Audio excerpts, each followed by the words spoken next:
জীবনের প্রতিটা মুহূর্তে শান্তি এটা চাইতেই পারেন, কিন্তু যদি ভাবেন অন্যেরা আমাকে শান্তি দেবে, আমাকে বুঝবে, আমার কথা শুনবে, ঠিক সেখানেই শুরু হবে আপনার অশান্তি।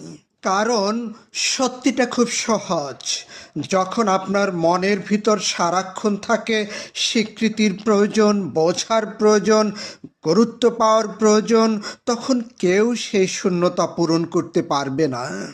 তার চেয়ে কিছু অসাধারণ চেষ্টা করে দেখুন। অন্যের কাছে লাভ খোঁজা বন্ধ করে নিজেই অন্যের জীবনের শান্তির আলো হন।